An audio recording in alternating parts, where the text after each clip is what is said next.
Y vamos a hablar ahora con un analista económico para que nos cuente cómo se puede leer este impacto que está teniendo la inflación en la República Argentina, también en la provincia de Santa Fe. Está con nosotros el contador público nacional, Leonardo Piazza. ¿Qué tal, Leonardo? Andrés Canepa te saluda. ¿Cómo estás? ¿Cómo te va, Andrés? Buenos días, gracias por llamar. Bueno, una inflación por debajo de las expectativas de las privadas, ¿no? Hablaban de 3,8, 3,6, fue 3,3 para el INDEC. Sí, fue una inflación un poquito menos de la que se estaba especulando en algunas encuestas, pero bueno, no deja de alguna forma de indicar que si bien se está tirando para abajo un poco el aumento de precios, no deja de preocupar porque todavía estamos en niveles altos. Yo creo que el aumento, o sea, el desinflarse los precios de los commodities y algunas políticas restrictivas, fundamentalmente en el primer cuatrimestre de licuación del déficit fiscal y la no emisión monetaria, hicieron que de alguna forma se desinflen los precios o el aumento sostenido que venían teniendo los precios, pero estamos a niveles de casi un 3, y pico por ciento de promedio. No deja de ser preocupante. Vos fíjate que el interanual está dando un 48,8%, Ujú. que de alguna forma eso está lejos del 29% que el gobierno había estipulado, con lo cual la inflación núcleo está en el 52,5%. ¿Qué es la inflación núcleo, Eh, Leonardo?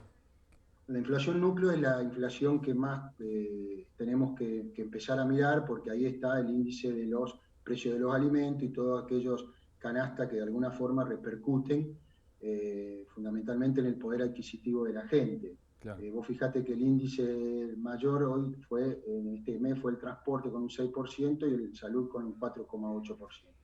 Claro. Y los alimentos en el mes se desinflaron, crecieron menos que el promedio del 3,3, crecieron un 3,1%. Recordá que el mes pasado había dado una inflación en el alimento del 4,3%, Ujú. pero el 3,1% en el alimento en un mes sigue siendo alto y sigue siendo preocupante de alguna forma. Y lo que más aumentó en ese rubro de alimentos es la carne, ¿no? Justo que estamos viendo las imágenes. Sí, la carne se llevó, fíjate que la carne se llevó el mayor de los aumentos. Si lo pegamos a la provincia de Santa Fe, en la provincia de Santa Fe la carne aumentó en el interanual el 80,9%. Fíjate que es un indicador muy, muy fuerte, ¿no? La inflación en la provincia de Santa Fe tuvo parecida a la del nivel país, un 3,2, y en el rubro alimentos estuvo en el 3,1. Ujú. Pero vos tenés productos que se llevan en un año más del 50%, como ser la carne, aceite, pollo, arroz y pan, con lo cual esa distorsión de precio casi, la verdad, muy inequitativa, hace que la inestabilidad de los precios Mm. siga estando.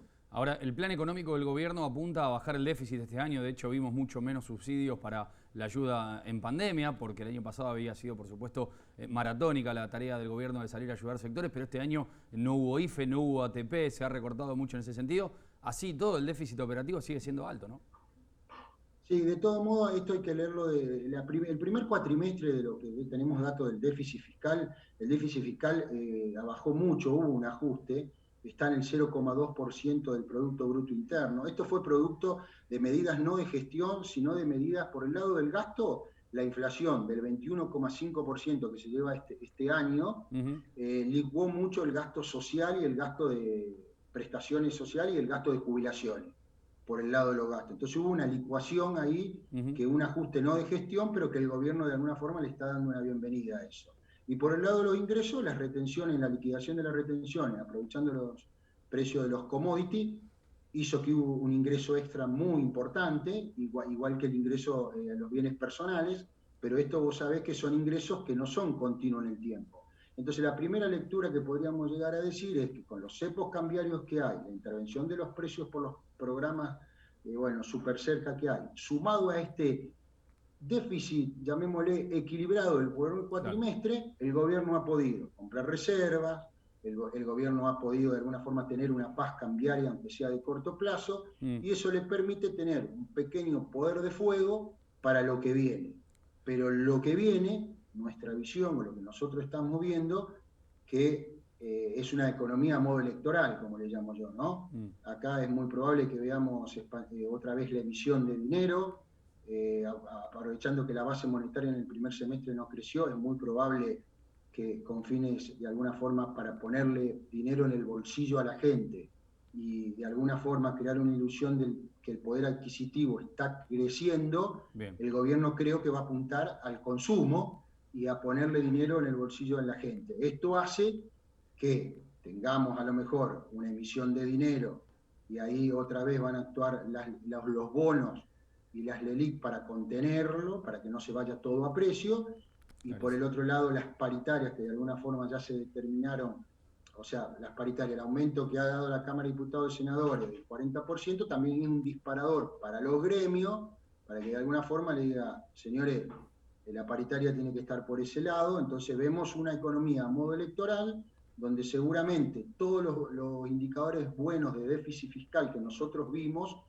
no los veamos en el segundo semestre, pero entendemos que por el poder de fuego que tiene el gobierno, creo que va a lograr mantener una paz cambiaria y fundamentalmente que no haya ningún disturbio hasta las elecciones, ¿no?